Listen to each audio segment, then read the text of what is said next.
समस्या तो जो सबसे पहले है किसानों की समस्या है कि जो भी पैन है वो पिछले काफ़ी दिनों से जारी नहीं हुआ है।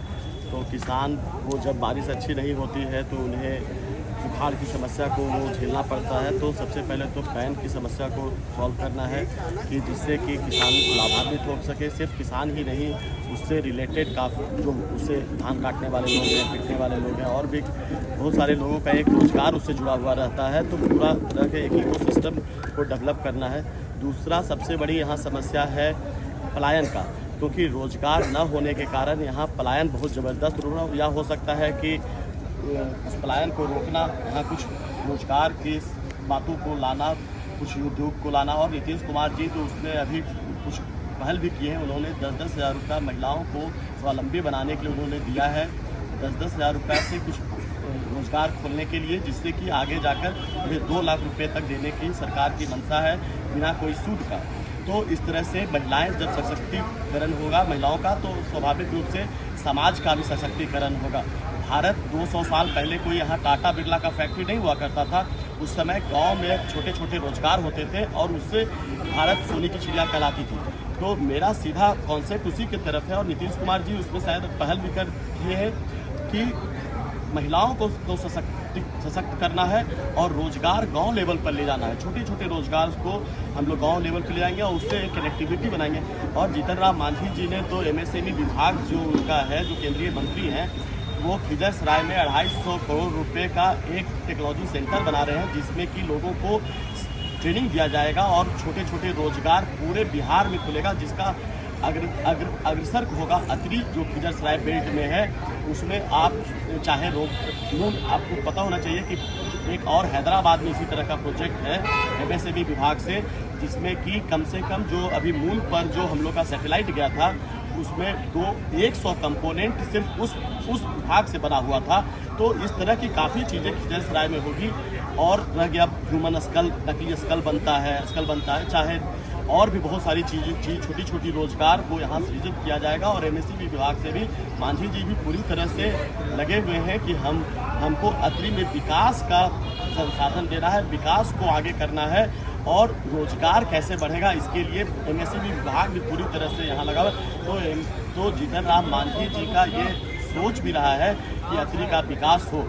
रही बात, बहुत सारा जगह मैंने देखा कि चापाकल का प्रॉब्लम है, पानी नहीं है, तो इन सब छोटी छोटी समस्याओं को भी लेना है। तो सबसे पहला तो रोजगार और कृषि का बढ़ावा देना ही सबसे महत्वपूर्ण है। खिजरसराय अनुमंडल मुख्यालय बन गया है, लेकिन न अभी व्यवहार न्यायालय बना है, न जेल बना है और न अनुमंडलीय स्तरीय अस्पताल बना। इसके विषय में कुछ क्या आप बात सही कह रहे हैं। यहाँ कोई भी जो विधायक है, जो जब तक जाके पटना और दिल्ली में अपनी समस्याओं को नहीं बोलेगा तब तक वहाँ काम, क्योंकि आप पटना में देखिए तो 243 विधायक हैं, तो स्वाभाविक रूप से जो वहाँ एक्टिव है उनका काम हो जाता है, जो यहाँ सोए रहेंगे उनका काम नहीं होगा। यही कारण है कि आप देखिए कि हर 5 साल पर वो अपना चेहरा बदल देते हैं। पिछले बार कोई और लड़ रहा था, उन्हें तो पार्टी ने ही एक्सेप्ट कर लिया कि मेरा विधायक काम का नहीं था, मेरा विधायक जो था सो काम नहीं कर रहा था, कहीं ना कहीं वो विफल रहा है, 5 साल में लोगों से दूर रहा है, उनकी समस्याओं को नहीं सुन पाया है, उनका काम नहीं कर पाया है। यही कारण है कि उन्होंने एक्सेप्ट कर लिया कि मेरा विधायक खराब था,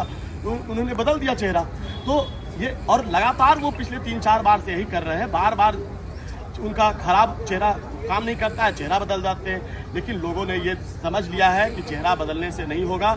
इस बार लोगों ने तय कर लिया है कि एनडीए की सरकार बनेगी और नीतीश जी का जो नारा है कि 2025 में 225 पार, उस नारे के साथ अतरी चलने के लिए बेताब बैठी है।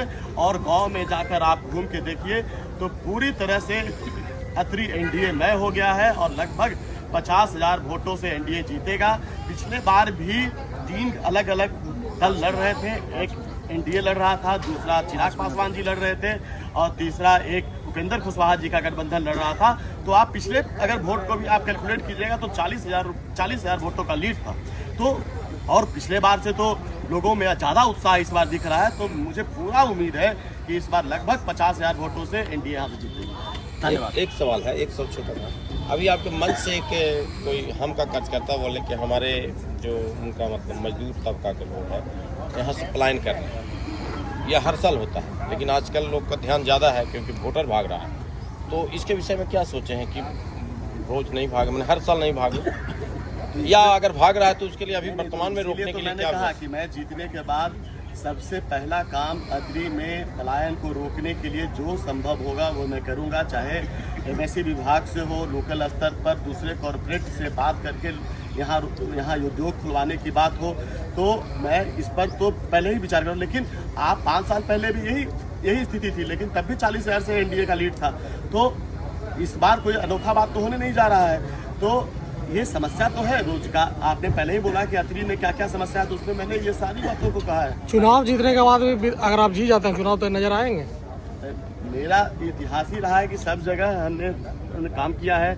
9 साल से लगातार हिंदुस्तानी अवाम मोर्चा सेकुलर पार्टी के साथ मैं काम कर रहा और इसमें चाहे सरघाटी में काम करने की बात हो, चाहे वजीरगंज में हो, चाहे मानपुर में हो, चाहे अतरी में हो, चाहे मैंने सब जगह हिंदुस्तानी अवाम मोर्चा सेकुलर पार्टी के पदाधिकारी के रूप में काम किया, योगदान दिया है। ऐसा नहीं है कि मैं आज आया, आज मुझे टिकट मिला, लगातार मैं लोगों के साथ संघर्ष कर रहा हूँ, काम कर रहा हूँ।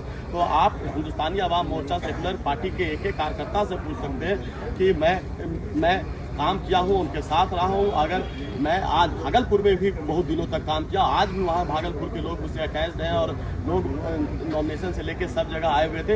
ये कहीं ना कहीं दिखाता है कि मेरी विश्वसनीयता तो है। तब तो लोग मेरे पास वजीरगंज से और जहाँ जहाँ मैंने हिंदुस्तानी अवाम मोर्चा सेकुलर पार्टी द्वारा जहाँ भी मुझे काम करने का मौका दिया गया, सिर्फ अतरी ही नहीं सारे जगहों से लोग वहाँ पहुँचे। तो ये कहीं ना कहीं उनमें विश्वास है कि रोमित जी अगर कुछ बनते हैं तो मेरे लिए काम करेंगे, मेरे हक और अधिकार की लड़ाई को लड़ेंगे। धन्यवाद।